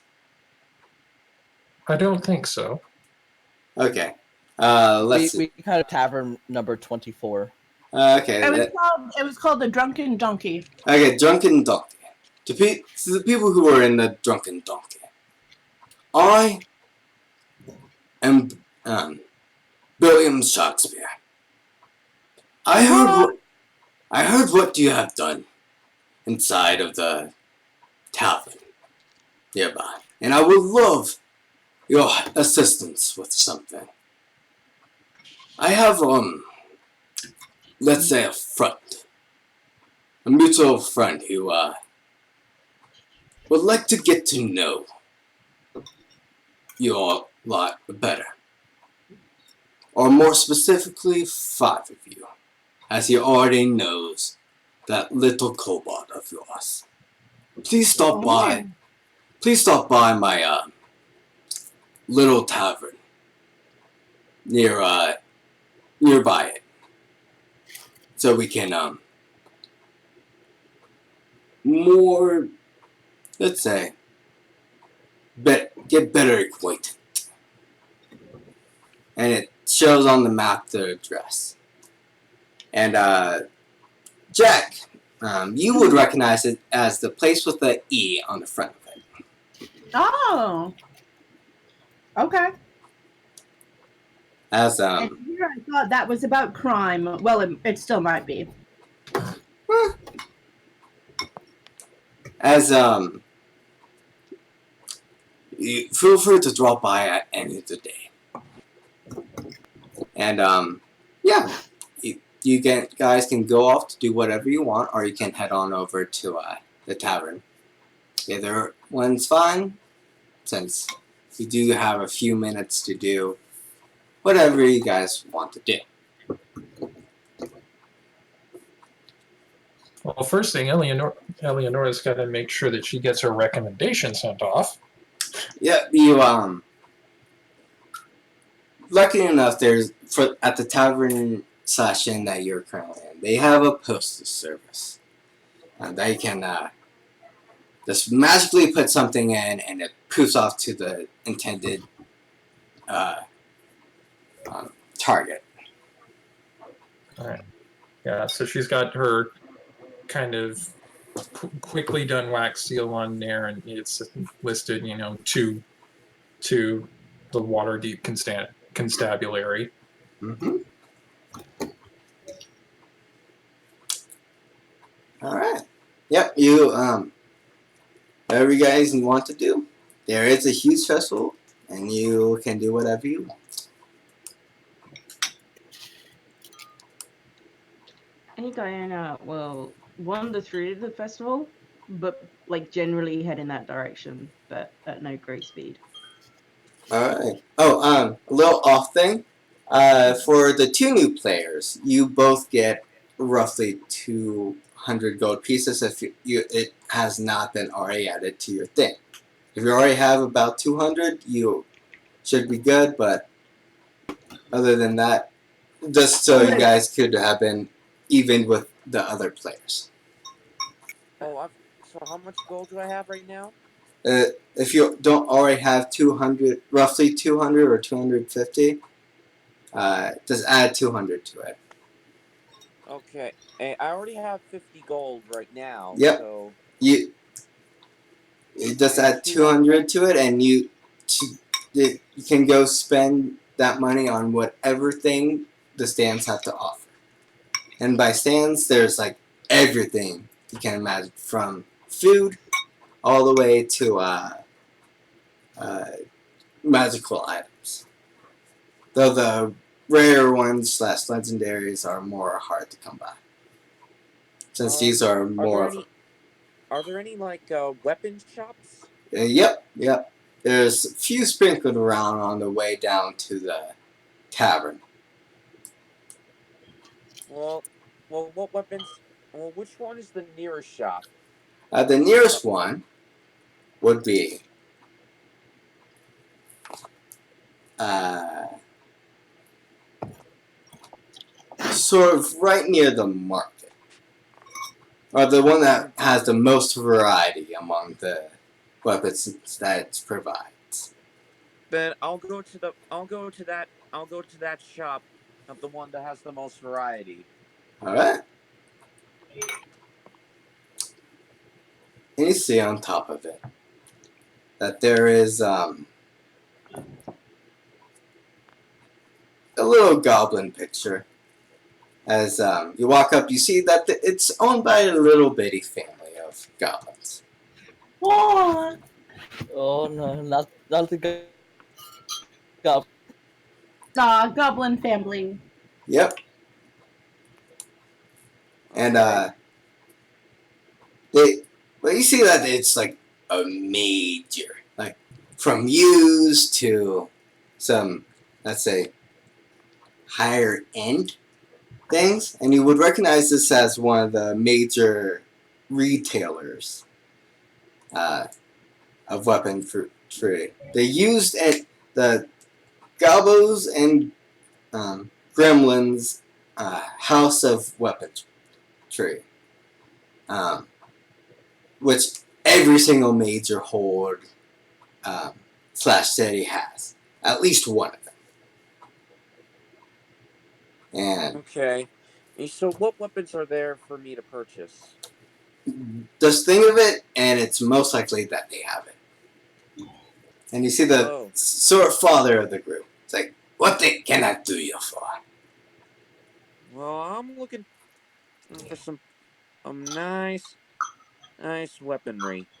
And I was thinking, and maybe you have of what I might.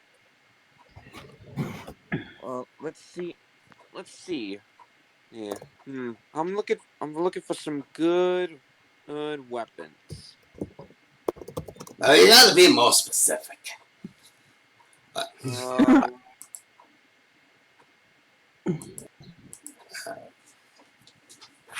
mm, Man, I am really trying to find on a good weapon and on.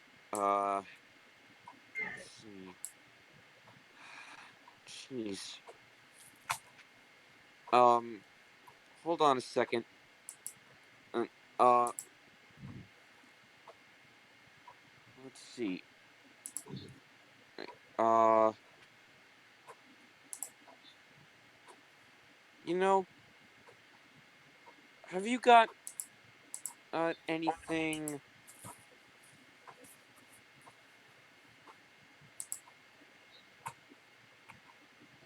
I'm looking for anything that can be mixed with potions and or any kind of magic.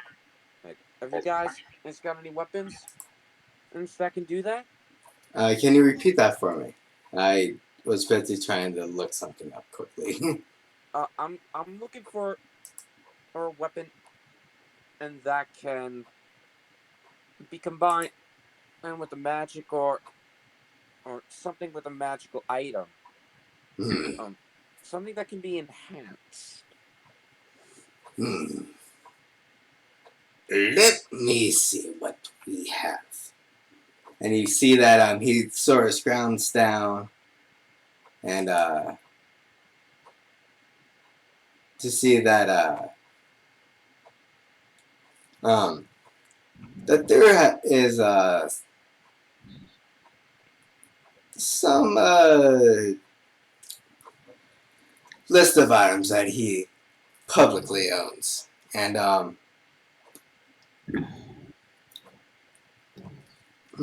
let's see. Well, we do have a few standard items that have, a little bit of enhancement, but cannot be changed. But I feel like if you need to get a good weapon, my cousins might have something, but they're currently away. Oh, your cousin and might have some of these weapons I might be looking for. Yep, they have a stand that's sort of outside, and he points towards the upper part of the things where it's like where the Trader's Way is, where the blue sort of square is. They are up there, but they're currently having some family lunch at the moment. Well, this is kind of interesting. And well, if they're busy right now, oh, what items do you have on you right? What items, what weapons and stuff that can be enhanced do you have right now? Well, we do have a shield, a wooden shield that you can add spikes to, and maybe like a whip or something, but that's Well, going to be good money to pay.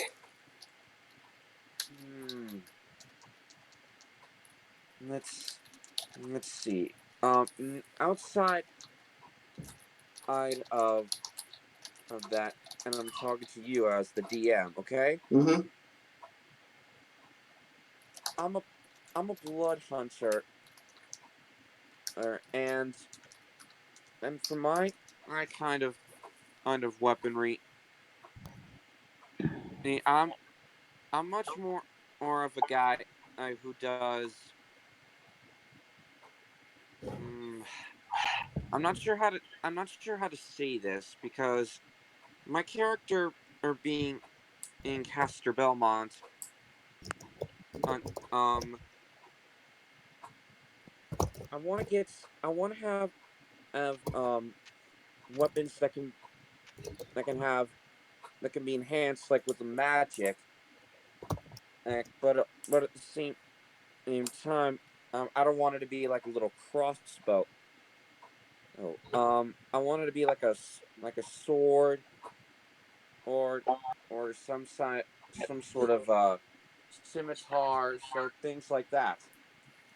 Yeah, that's going to be more of a hard to find thing than what you could normally find at, you know, one of these stands. There is a little tavern, little shop that is inside that dark blue square that is a magical shop, but it is currently closed. That could potentially have something like that. Okay. Well, let's see. Okay. Well if that won't um, if I guess that strategy won't work. Do you have any like throwing weapons like a yukola or a short sword? Oh yes, we have a wide variety of these types of items. Okay. Well, let's let's see. Hey, well, on my yukola, I am looking for something that can be thrown. But we do have, let's see, and looks down the list. We do have 15 throwing daggers. Uh, we do have some spears stocked in, and we do have, Hmm. I believe that is actually it at the moment, but I'll double check my stock when I get back, and you can come by tomorrow. Okay, well, I just thought of something being very, very, very interesting. I think I'm going to get a Yukola. You got on any of those? Okay. And then, do you have any like varieties of it, or just the standard?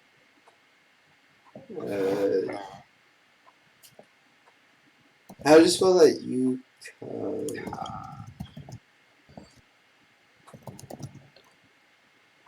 Is that on the weapon list? Yeah, that is a weapon. Yeah, it's a ranged weapon, I believe. Let's see.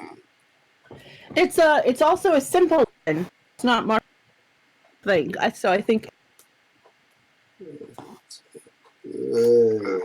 Simple range. Mm-hmm. I don't see And the. how much money are we supposed to have?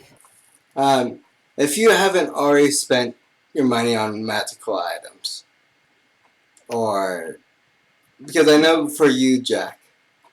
I never read it. I never wrote it down, sadly. Yeah, I will get the information for you right after the stream. Okay. Because I do have the video uploaded on my account that I have not posted. And let's see.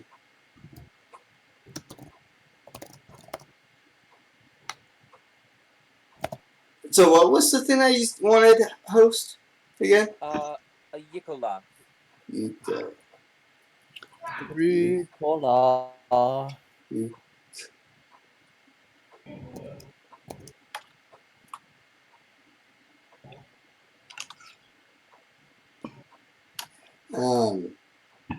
What? How do you spell it? YKLWA. YK. Wait, YK. U.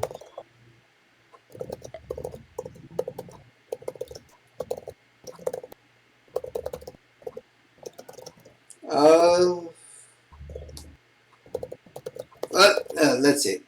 Well, come back to tomorrow. It doesn't not look like we have it in stock by here, but at my main shop we do have it. So I will bring it by tomorrow. Well, if that. Well, let's see here. Well, if. Let's see. All right. So if you don't have that, um, let's see.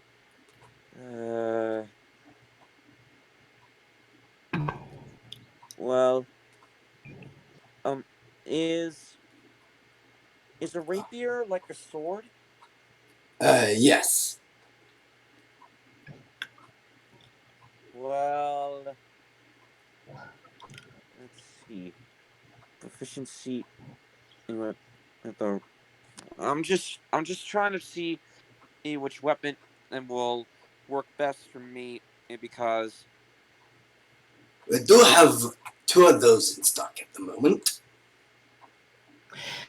Maybe you could come back and buy it later when you know what you. well, you know what? Get a rapier. A rapier. Simple. Oh, a simple. Uh, simple. A rapier. Oh, well. Rapiers are finesse weapons. If you got a higher dex, might not be. Rapiers are finesse weapons. Well, I'm just trying to get a weapon that's. Are you a strength character or a dex character? For my character, it is. I'm mainly good in strength. I think that's my highest stat. Sure.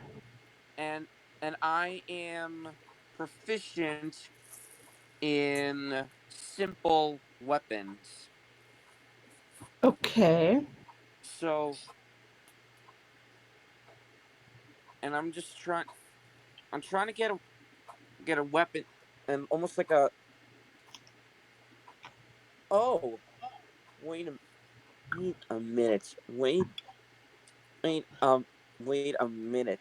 I I mean, think I think I have an idea as to because I'm to get I'm trying to make myself of an interesting weapon. Uh, oh, Well, let's well, keep that for a later yeah. thing. Yeah, let's keep yeah, that for a later date. All right, host.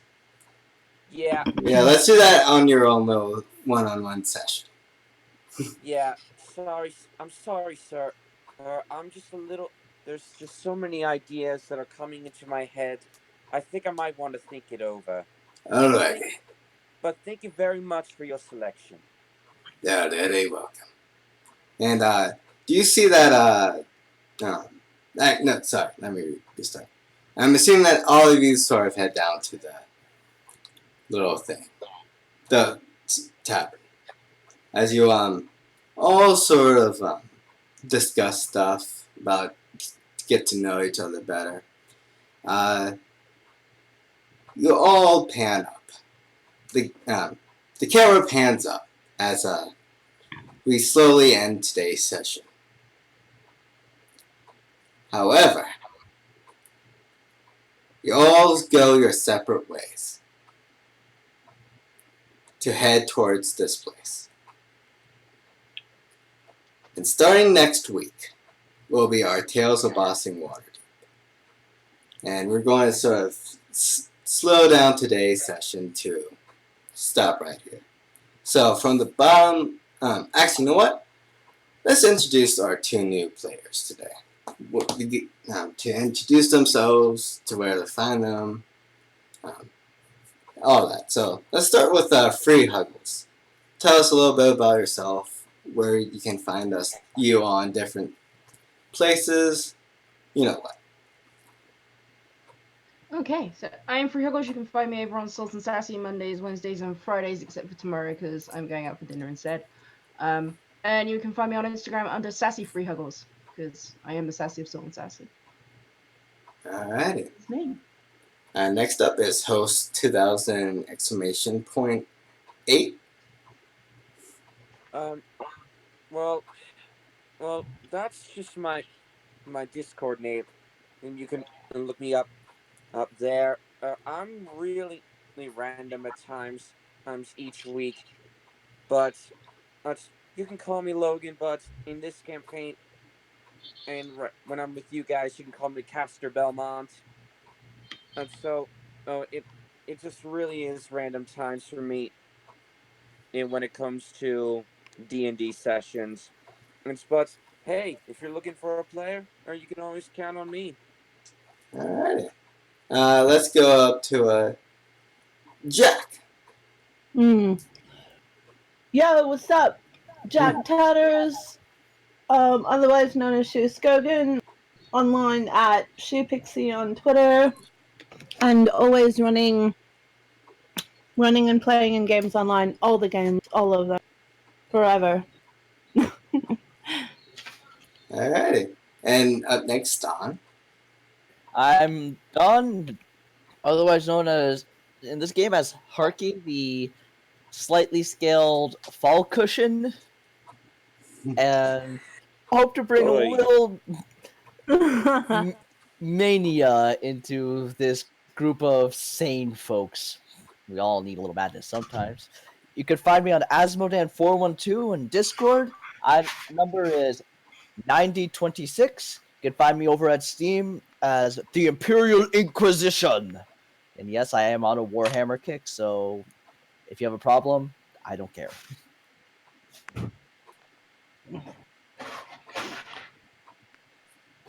And that's that. Next up, Eleonora. Sorry. Yeah, Eleonora. Or JR. Oh. Yep. Yeah, I'm JR, otherwise known as the Falcon Eric Okra Rogue, Eleonora. Most of my social medias are Casual Shadow JR. I do have a YouTube channel, JR Kyle, JRKEIL, where I'm currently doing Star Wars The Old Republic, Jedi Consular. And for Halloween, I'm going to have a special thing where I play Batman Arkham Asylum. Oh. Ooh, neat. And our local Dragonborn at the moment, I believe, is correct. Oh, there he is. Yep, yeah. Sorry, I was apologize for my silence for the last little bit, but I was listening in to all the action. Yeah, I'm Rob. I'm the resident Dragonborn fighter, Archan, on A-Man's game here. And good thing he didn't decide to use his breath weapon, which he was tempted to do on the guards on the stage if they pushed him too far. But yeah, I'm also known as, you can find me just kind of lurking half the time on a couple servers as RPG a Theologian. I chose that name because I'm also a full-time PhD student, which takes up a good chunk of my time, especially as I prepare for my exam. But yeah, that's about, you can find me in other places on the internet as well. Mostly, like I said, just kind of lurking and just kind of hanging out, chatting when I can get a free moment. All right. Well, also, if I may mention this, I am a gamer myself, and there's this one particular campaign that I'm particularly excited for, but at the moment, and I'm a little worried about it. Yeah. We would love to hear that after the stream, if you're willing to share. Yes, we will do that afterwards. And let's hop on over to, let's see, who is currently streaming? Let's hop on D&D Beyond. Host D&D Beyond.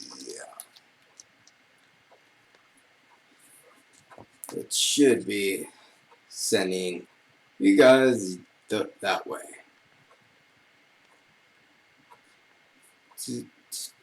And